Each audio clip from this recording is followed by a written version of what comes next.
أعوذ بالله من الشيطان الرجيم. بسم الله الرحمن الرحيم. الحمد لله رب العالمين، وبه نستعين على أمور الدنيا والدين، والصلاة والسلام على أشرف المرسلين سيدنا ومولانا محمد وعلى آله وأصحابه أجمعين.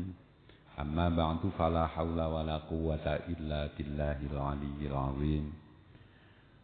Rabbi shrah li sadri wa yassir li amri wahlul 'uqdatam min lisani yafqahu qawli.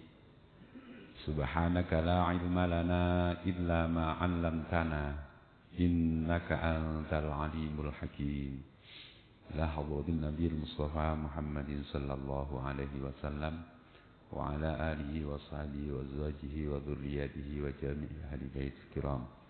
Wa khususanilah mu'allif Syekh Muhammad Rasulullah sallallahu alaihi wasallam.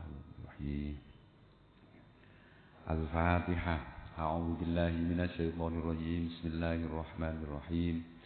Alhamdulillahi rabbil alamin arrahmanir rahim maliki yaumiddin. Iyyaka na'budu wa iyyaka nasta'in ihdinas siratal mustaqim. Siratal ladzina an'amta 'alaihim ghairil maghdubi 'alaihim waladdallin.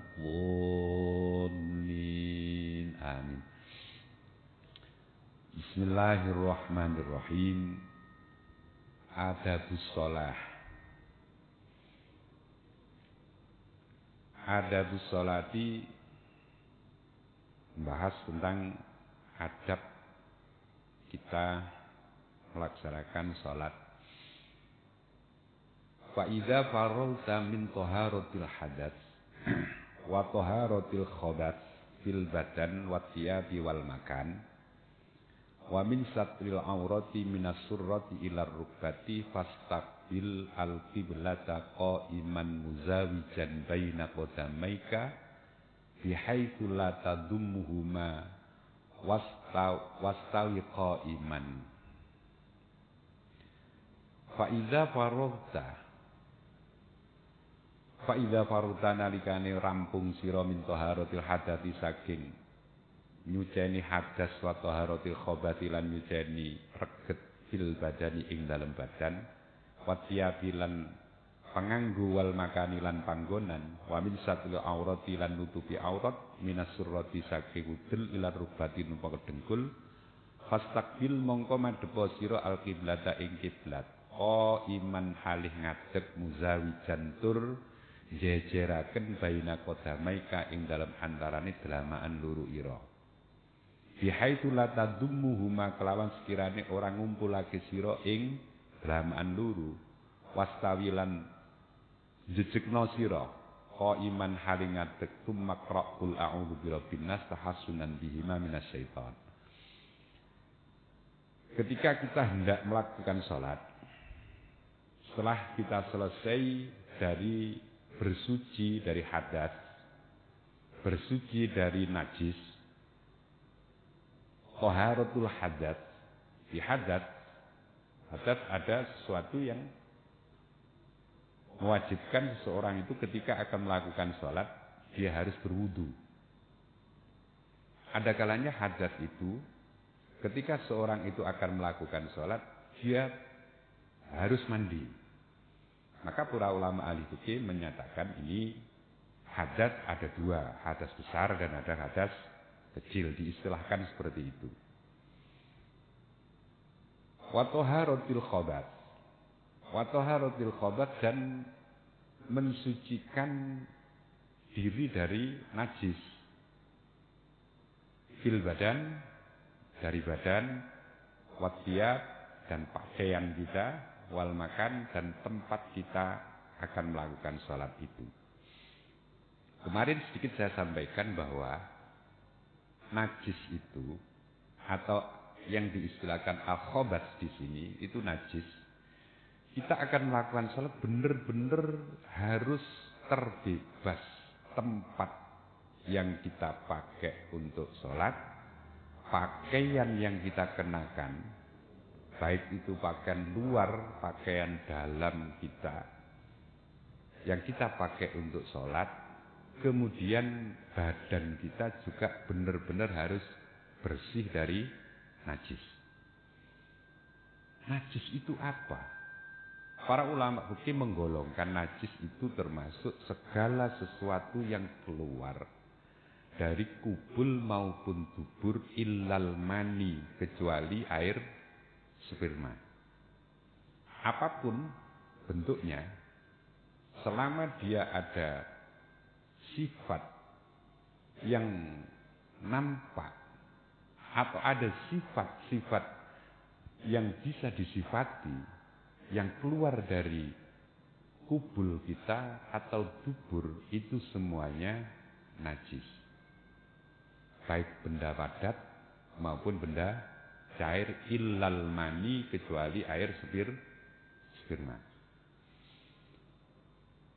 Kemudian yang berikutnya adalah ad-dam, darah. Darah apapun dan darah siapapun. Ketika kita luka, kalau orang luka, misalnya luka di sebelah sini, luka terbuka yang ada di dalam tubuh kita, itu kan pasti mengeluarkan darah. Atau kalau busuk, darah itu dinamakan nanah. Selama dia itu masih dalam lingkaran luka yang ada, ini masih dianggap suci. Tapi kalau sudah keluar dari lingkaran luka yang ada, baru dia itu najis. Maka tata cara orang yang luka, ketika dia akan melakukan sholat, misalnya kita luka, kita bersihkan. Kemudian kita bersuci. Kemudian kita perban. Agar darahnya tidak kemana-mana. Ini boleh dipakai untuk sholat. Ketika dia berwudu, perban tidak perlu dilepas. Karena apa? Waktu dia nutup lukanya itu dalam kondisi suci. Itu tata caranya sebagian seperti itu. Nah, termasuk orang ketika perutnya sakit. Orang perutnya sakit. Oh, ini terkait dengan istinja nanti. Nah, luka yang ada ini kalau nempel ke pakaian yang kita kenakan untuk sholat, berarti pakaian kita itu terkena najis. Termasuk seringkali saya sampaikan bahwa hati-hati benar tentang air kencing yang kita itu sering kencing. Kencing apalagi di tempat yang pakai ispot aja ya namanya. Apa yang berdiri itu loh. Yang berdiri kemudian ada cuman apa namanya itu? Ispot. Ya situlah pokoknya. Biasanya ini disediakan di kamar kecil orang-orang laki-laki ya. Kita pakai celana, kemudian kita kencing di situ.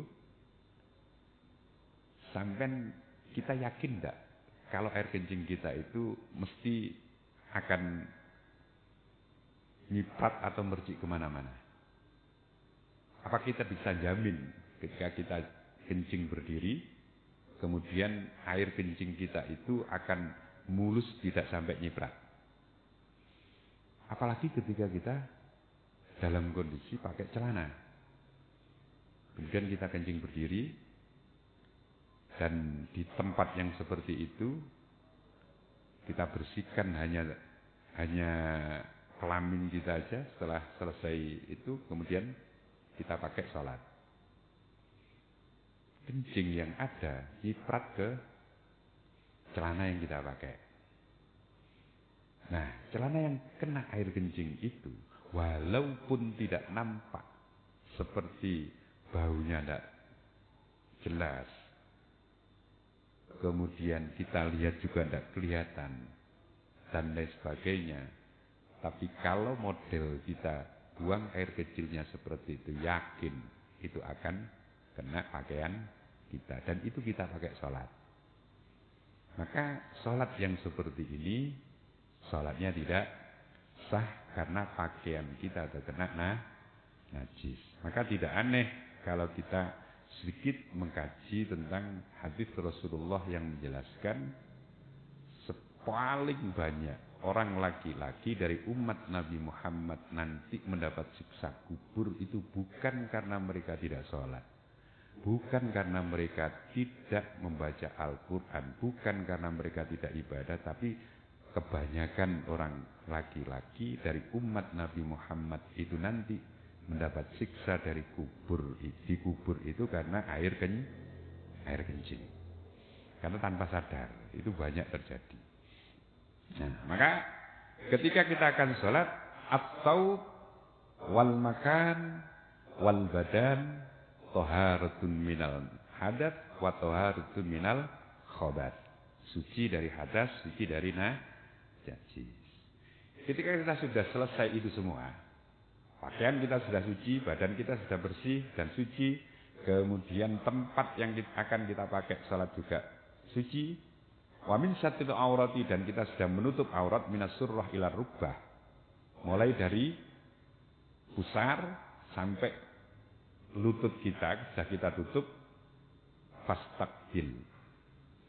Fastaqbil, maka menghadaplah al-qiblata kiblat. Qaiman, dengan berdiri, muzawijan baina qadamai. Berdiri sempurna dengan mensejajarkan telapak kaki kita. Tidak satu di depan atau satu di belakang, tapi sejajar. Bihaitsu la yadummuhuma.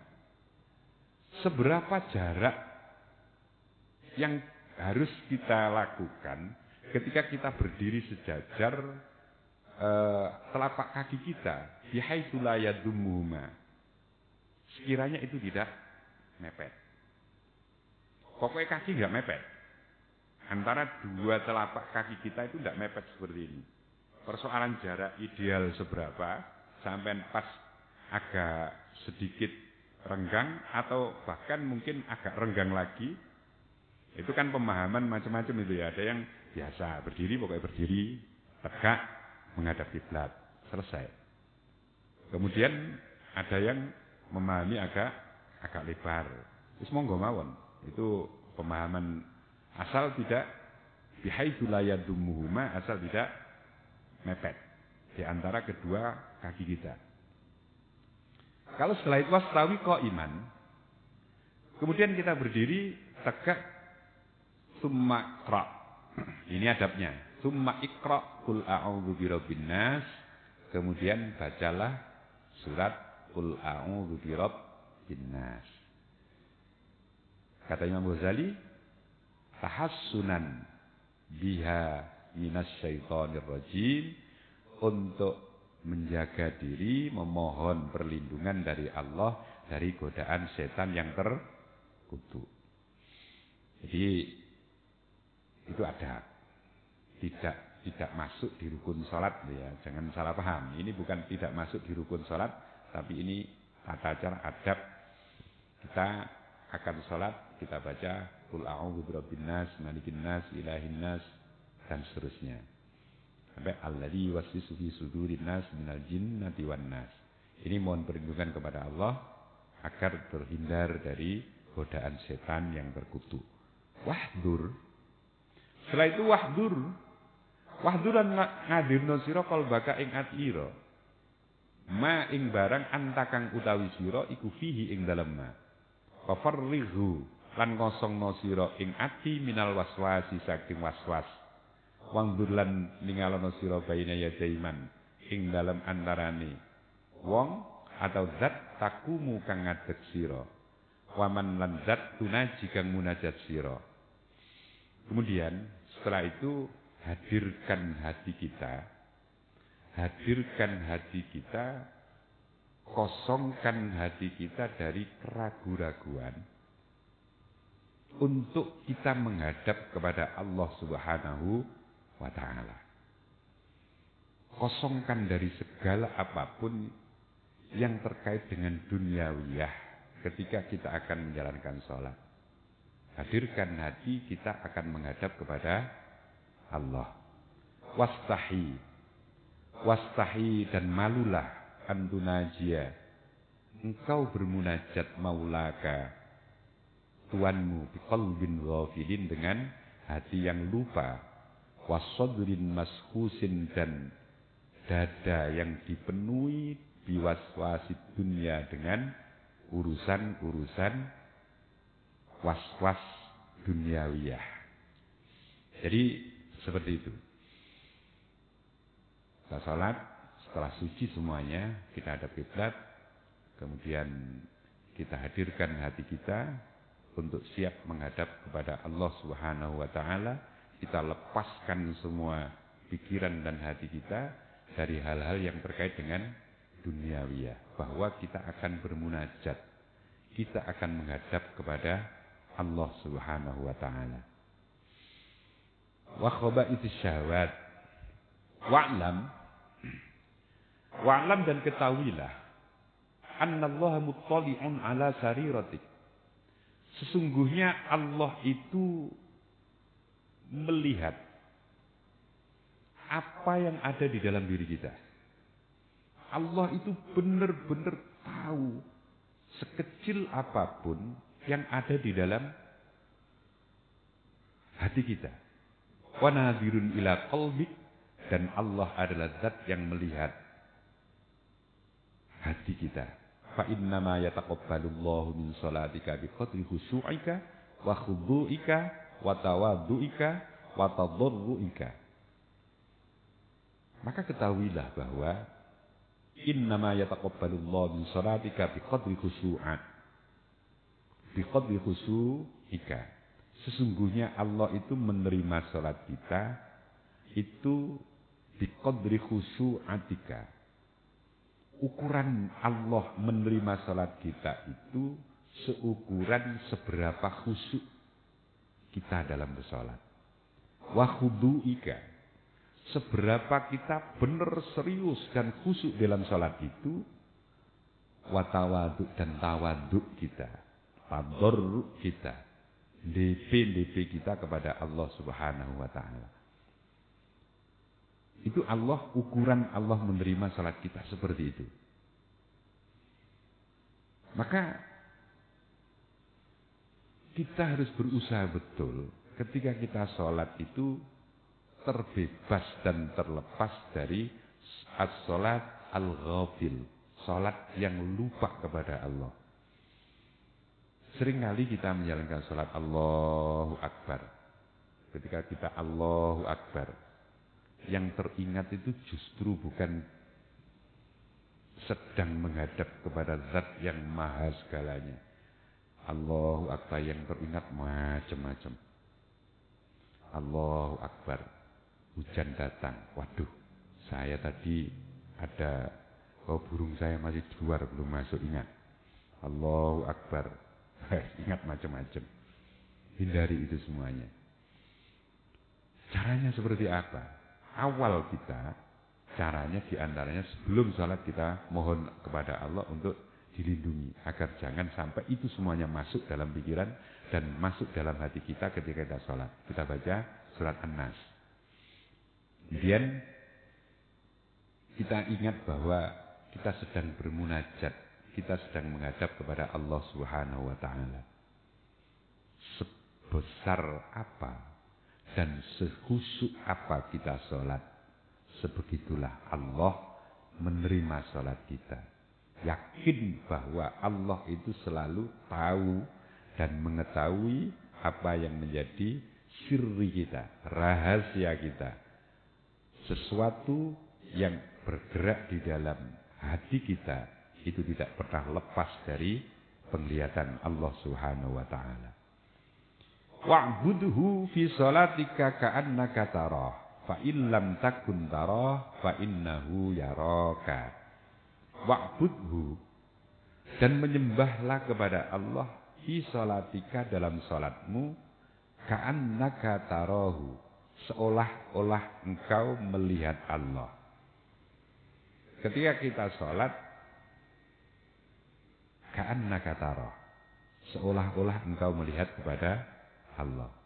Fa'ilam takun tara, kalau engkau tidak mampu seperti itu, tidak mampu seolah-olah kita melihat Allah, fa'innahu yara, yakinlah, ketahuilah bahwa sesungguhnya Allah itu memperhatikanmu. Sesungguhnya Allah itu mengetahui engkau dan melihat engkau. Nah, ini salat Allahu Akbar, hadirkan Allah. Kita tidak mampu. Yakin dalam hati kita bahwa segala apapun yang ada di dalam diri kita, sirran wajahron, rahasia yang ada di dalam dada kita, atau penampilan kita yang secara zahiriyah, Allah pasti melihat itu. Itu u'budu fi sholatika ka'annaka tarah fa illam takun tarah fa innahu yarak. Ini perilaku ihsan itu ya. Jadi masuk pada keyakinan kita bahwa Allah pasti akan melihat kita. Kalau kita waktu sholat itu teringat macam-macam, Allah pasti tahu. Yang seringkali kita Allahu Akbar. Kira-kira dalam 5 waktu, kita raba sendiri aja. 5 waktu mulai subuh sampai isya. Kita sholat 5 waktu. Prosentase ingat kita kepada Allah pada saat kita sholat itu dengan ingatan kita kepada selain Allah, apalagi yang urusan-urusan duniawiyah. Ini berapa persen? Waktu kita sholat Allahu Akbar, langsung terus iling, terus nangguni Allah. Maka perilaku orang-orang salafun sholih dulu itu cara sholatnya itu macam-macam. Ada yang sholat itu cepat sekali. Sholat syarat rukunnya cukup, dia cepat sekali sholatnya. Seperti model sholatnya Abdullah bin Abbas itu. Sahabat Abdullah bin Abbas kalau sholat luar biasa cepatnya. Tapi sahabat yang lain sholat itu lama banget. Apalagi kalau sholat sunnah, lama. Alasannya apa? Ini masing-masing punya alasan yang luar biasa. Ketika Ibnu Abbas ditanya, engkau kalau sholat kok cepet banget itu gimana? Iya, karena sholat itu setan itu mesti akan menggoda saya. Dan dia masih siap-siap sholat, saya sudah selesai. Saya sudah selesai sholat, dia belum sempat untuk masuk untuk menggoda saya. Dia masih siap-siap, saya sudah selesai sholat. Untuk menjaga hati agar ingat kepada Allah dalam munajat kepada Allah waktu sholat itu benar-benar 100%. Caranya malah cepat. Ada yang lama banget. Khusyuk, kelihatan khusyuk, khudu, kelihatan banget. Itu juga ada model-model yang seperti itu. Maka ini tidak menjadi suatu hal yang seperti apa, tapi yang penting waktu sholat kita benar-benar ka'annaka tarak. Fa illam takun tarak, fa innahu yarak. Nah, fa illam yahdur qalbuk. Ini Imam Ghazali mengajarkan berikutnya seperti ini. Fa illam yahdur qalbuk walam taskun jawariku kalikusuri ma'rifatika bijalalillahi ta'ala. Fa illam yahdur qalbuka, apabila hatimu tidak bisa hadir. Walam taskun jawarihuka, dan tubuhmu ini, anggota tubuh kita ini tidak bisa tenang. Hati tidak bisa hadir, tubuh tidak bisa tenang. Likusuri ma'rifatika bijalalillahi ta'ala, yang disebabkan karena keterbatasan kita, keterbatasan makrifat kita kepada Allah Subhanahu wa ta'ala. Kalau itu terjadi, kenapa kamu tidak bisa khusyuk? Kenapa kamu tidak bisa khudu ketika sholat? Karena makrifat kita kepada Jalalillah, makrifat kita kepada Allah itu sangat minim. Kita tahu Allah itu hanya namanya, tapi hati kita itu tidak, benar-benar makrifat kepada Allah. Sehingga ketika sholat pun yang kita ingat itu masih tetap aja pekerjaan kita. Yang masih kita ingat ketika sholat itu keluarga kita. Yang masih kita ingat itu macam-macam yang urusan dunia. Karena minimnya makrifat kita kepada Allah. Kali itu terjadi bagaimana? Faqaddir anna rajulan sholihan min wujuh di ahli baitika yang duru ilaika. Faqaddir. Maka perkirakan bahwa anna rajulan sholihan min wujuhi ahli baitika yang duru ilaika.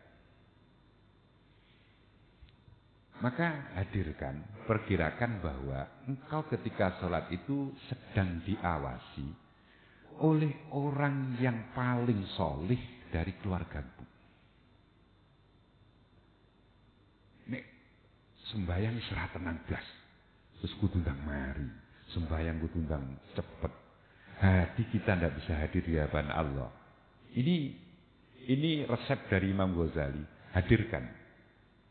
Waktu kamu sholat itu orang yang paling sampai sungkan di antara keluargamu atau guru-gurumu. Hadirkan di situ. Saya kasih contoh. Ada orang, misalnya ada pengantin baru. Dia baru masuk di keluarga mertua. Kebetulan mertuanya ini orangnya agak-agak soleh gitu. Orangnya disiplin dalam sholat. Menantu awal, ini ketika sholat dan dilihat oleh mertua, itu kira-kira sholatnya cepet. Apa sakarepe dhewe seperti biasanya, apa terus rodok? Mesti agak hati-hati. Wah, ini diawasi oleh mertua. Hadirkan seperti itu. Kalau hati tidak bisa hadir di hadapan Allah, kemudian tubuh kita atau anggota kita ngajak cepet aja sembahyang, sehingga tumak ninanya pun itu tidak terjaga.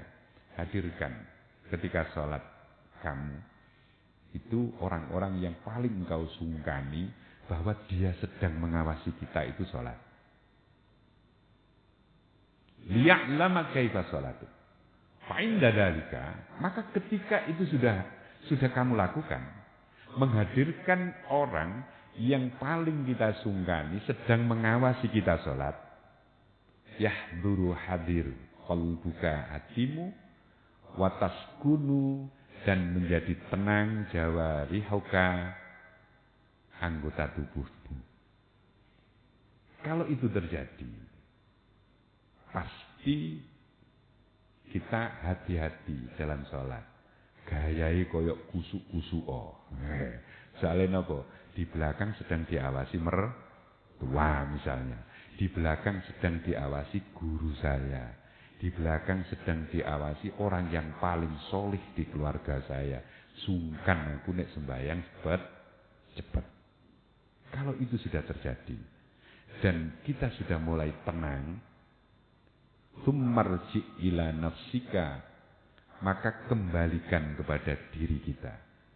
Kalau itu sudah terjadi, kembalikan pada diri kita. Waqul ya nafsasu la tastahyi min khaliqika wa maulaki id qaddarti ittila'a 'abdin dalilin min ibadihi 'alaika wa laysa biyadihi naf'uki wala dharruki khasha'at jawarihuki wa hasunat sholatuki.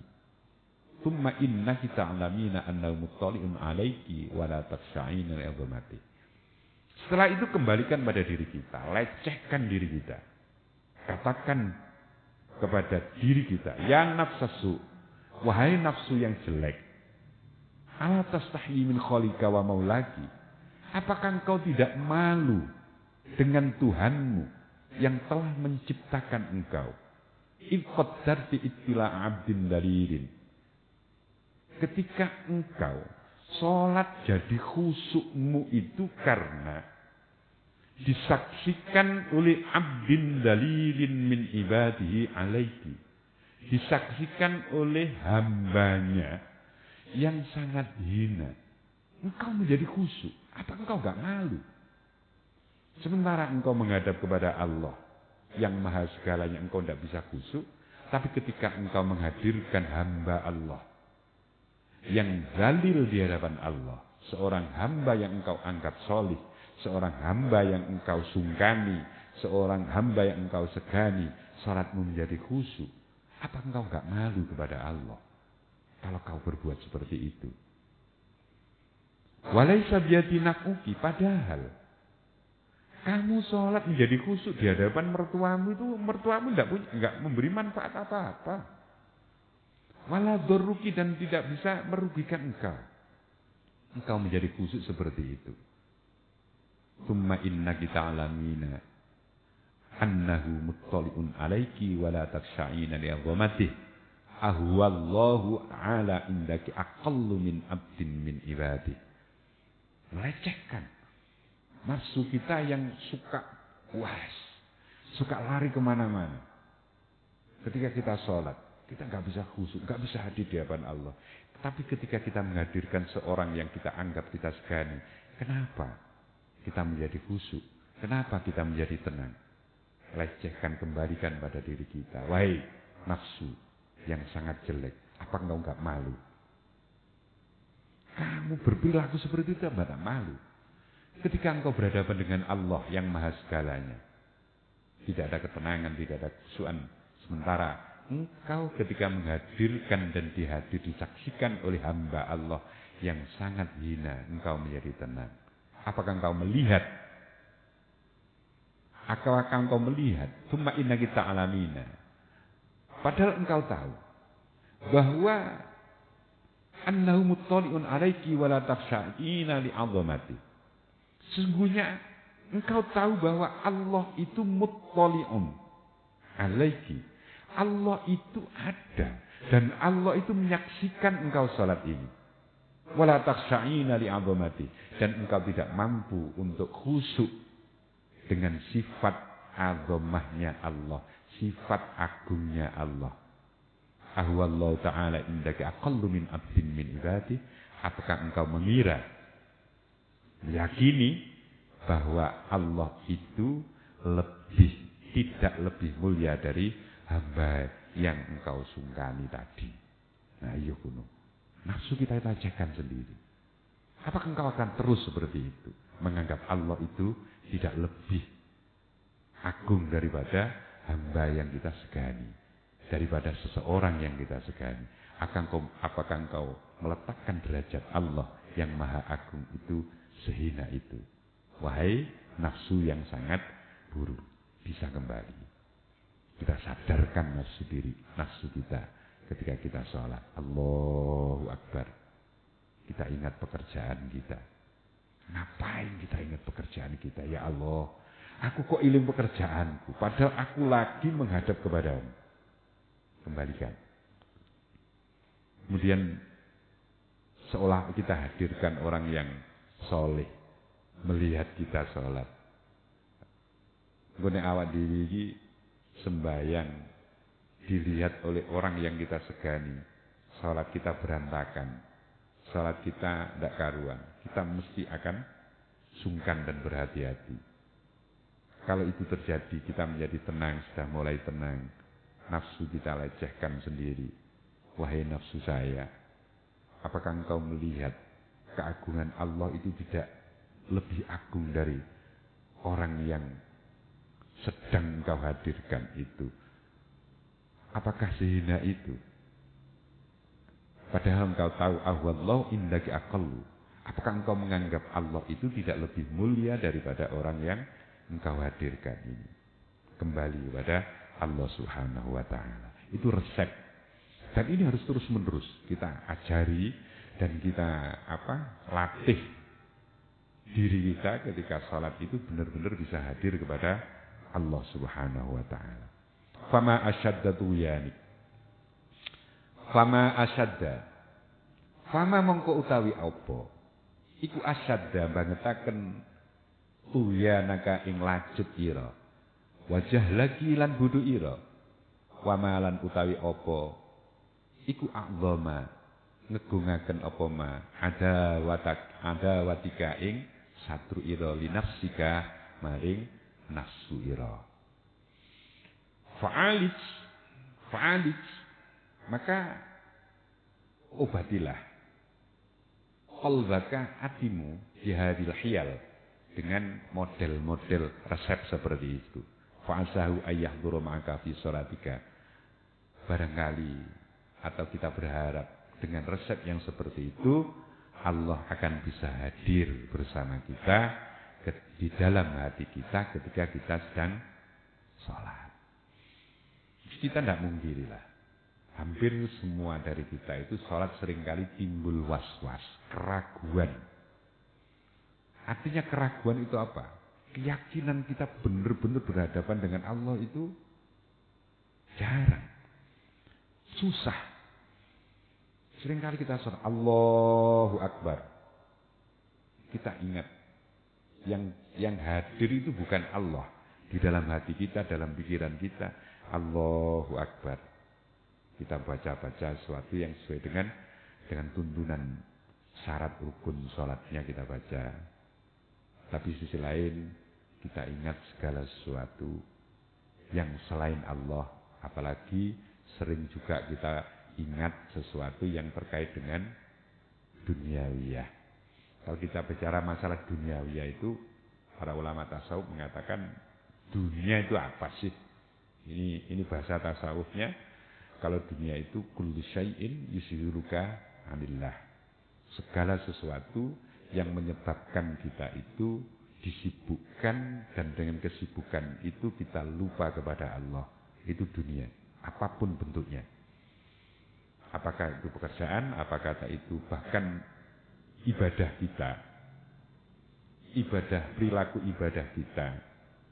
Kalau itu menjadikan kita lupa kepada Allah, itu juga nilainya nilai dunia. Ya kita ingat itu. Kita tidak ingat kepada Allah Subhanahu wa taala. Resepnya dari Imam Ghazali seperti itu. Hati tidak kemudian kesusutan cepat ya. Kita salat kalau di depan banyak orang, seringkali kita itu lebih khusyuk penampilannya ya. Kalau di hadapan orang, seringkali kita salat itu lebih lama dan lebih khusyuk. Tapi ketika kita salat sendiri, seringkali kita itu pokoknya aku sembahyang sah.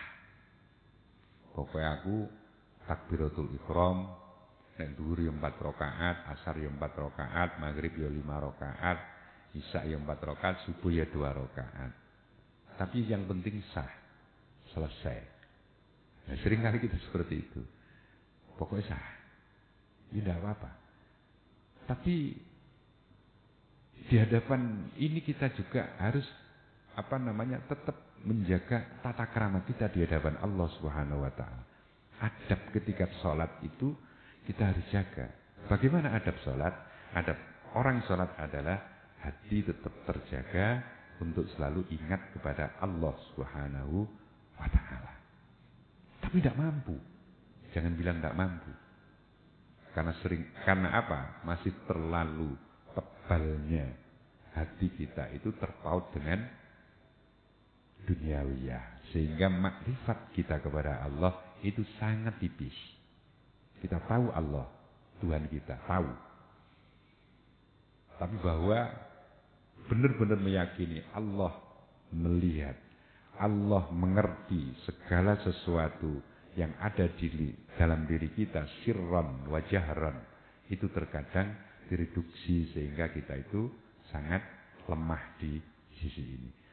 Ibarat apa? Ibarat jaringan internet itu kita seringkali kredit. Kadang nyambung, kadang enggak, kadang nyambung, kadang enggak. Itu karena di dalam diri kita itu masih terlalu tebal urusan-urusan duniawiyah. Ini kalau berbicara masalah adab seperti itu. Fama asyaddatu biyanak wa jahlak wa ma 'adhamu adawatik nafsik. Maka ini harus kita sembuhkan diri kita yang seperti itu. Harus kita sembuhkan sedikit. Fa'alid qalbak bihadil hiyal fa'asau ayyahdura ma'aka fi sholatika. Nah, caranya seperti itu bagian resep. Nah, secara khusus hadirkan orang yang paling solih yang kita kenal. Baik itu dari keluarga kita, baik itu dari guru kita, seolah-olah mereka itu mengawasi sholat kita. Seolah-olah mereka itu sedang mengawasi kita. Kalau itu sudah terjadi, kembalikan pada nafsu kita, diri kita. Engkau diawasi orang aja, khusyuke koyok ngono. Apa tidak malu? Engkau diawasi orang, padahal orang itu di hadapan Allah dalil, abdun dalil. Seseorang di hadapan Allah itu hamba yang sangat hina. Engkau diawasi hamba yang hina aja, jadi khusus seperti itu. Padahal kamu tahu bahwa engkau sedang berhadap kepada Allah dan sedang diawasi oleh Allah Subhanahu wa ta'ala yang maha agung. Fa'innahu laisa laka min sholatika illa ma aqalat minha. Laisa ora ana laka iku kedue sira. Min sholatika saking salat ira illa ma kejawa barang. Aqalta kang angen-angen sira minha saking salat. Salat itu nilainya sama dengan yang kita angen-angen. Yang ada di dalam pikiran kita ketika kita sholat. Ketika kita sholat, Allahu Akbar. Ingat kita kepada Allah. Nilai sholat kita seperti itu. Dan sebesar itu Allah menerima sholat kita. Wa ammama lan anapun utai barang. Ataita kang nekani sira bihi kelawan ma'al ghaflati satane lali wasahwi lan tegese lali fahuwa mongko utawi ma ilal istighfari marang istighfar wa takfiri lan kafarat iku ahwaju duwe butuh. Jadi laisa laka min sholatika illa ma aqalta minha. Salat kita itu nilainya sama dengan apa yang ada dalam angan-angan kita ketika kita sholat. Amma ma ataita bi ma'al ghaflah. Ketika engkau sholat itu bersama dengan lupa bahwa kita itu sedang menghadap Allah, lupa bahwa kita itu sedang bermunajat kepada Allah, fahuwa ilal istighfari wat takfiri ahwaj. Maka itu sangat butuh sekali dengan istighfar, permohonan ampun kita kepada Allah. Sangat butuh. Awak dhewe ngakoni sembahyang. Di dalam hati kita, Allahu Akbar, saya sholat ya Allah menghadap kepadamu. Bersamaan dengan niat sholat yang seperti itu. Tapi nyatanya kita lupa bahwa kita sedang sholat, kita sedang munajat. Bahwa ilal istighfari ahwaj. Perilaku yang seperti itu sangat butuh untuk mohon ampun kepada Allah.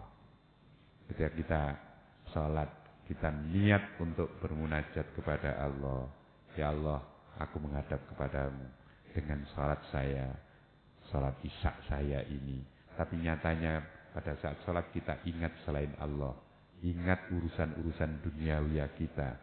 Bahwa ilal istighfar ahwaj, perilaku yang seperti itu kita butuh benar dengan yang namanya istighfar atau mohon ampun kepada Allah.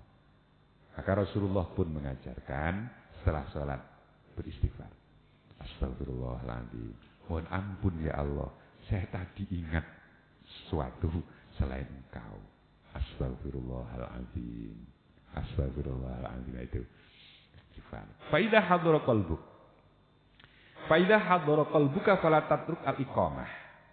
Faidah hadhara, dan ketika hadir qalbuka hatimu, fala tatruk, maka jangan tinggalkan al-iqamata iqamah. Wa in kunta wahdaka, walaupun engkau salat sendiri. Walaupun salat sendiri, ketika kita akan salat dan kita sudah siap untuk melakukan sholat, walaupun sendiri, la tatruk al-iqamah. Jangan meninggalkan iqamah. Wa in intadzarta, dan ketika engkau menunggu hudhur jama'atin, hadirnya para jamaah ghairaka selain engkau, fa'adzin tsumma aqim. Fa'adzin, maka kumandangkan azan, tsumma aqim, kemudian beriqamah. Fa idza aqamta fanwi wa qul fi qalbik uaddi fardhu dhuhri lillahi ta'ala. Fa idza aqamta, ketika engkau iqamah, fanwi, niatlah, wakul, dan katakan fi qalbika, dalam hatimu, uaddi fardhu dhuhri, saya akan menjalankan salat zuhur misalnya lillahi ta'ala. Kalau qomat isya, niatkan di dalam hati, katakan uaddi fardhul isya, saya akan menjalankan salat isya lillahi ta'ala, karena Allah. Wal takun wal yakun dzalika hadiran fi qalbi, dan hendaklah perilaku yang seperti itu hadir di dalam hati kita. Inda takbir, ketika kita takbiratul ihram, wala taghrub angkan niyah, wala taghrub, dan jangan sampai hilang angka darimu an niyah qoblal farah minat takbir. Ya. Niat kita sholat itu letaknya pas ketika kita Allahu Akbar takbiratul ihram. Ketika kita takbiratul ihram, hadirkan niat di dalam hati kita. Jangan pernah lepaskan niat itu sebelum takbiratul ihram selesai. Misalnya kita sebentar lagi akan menjalankan salat isya. Allahu Akbar. Ketika kita baca Allahu Akbar, dalam hati kita niatkan akan menjalankan salat, dan jangan sampai selesai niat itu sebelum takbiratul ihram selesai. Jadi takbiratul Allahu Akbar, hadirkan niat itu di dalam hati kita. Itu niat di sana.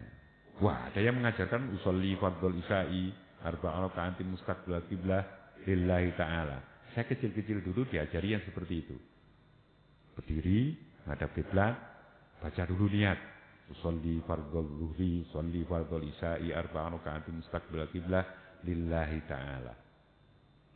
Itu saya kecil-kecil dulu diajari seperti itu. Itu bukan niat, itu lafaz niat. Karena itu diucapkan sebelum takbiratul ihram. Yang niat itu adalah ketika Allahu Akbar.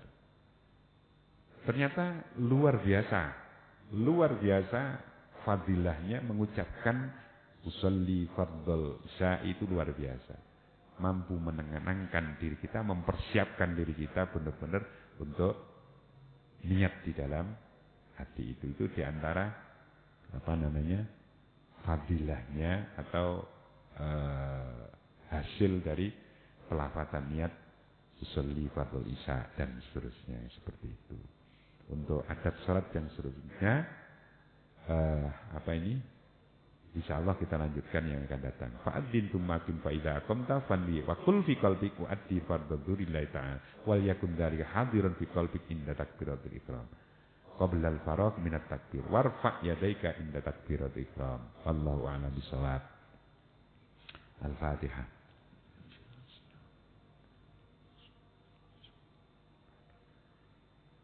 Walafu minkum. Wassalamualaikum warahmatullahi wabarakatuh.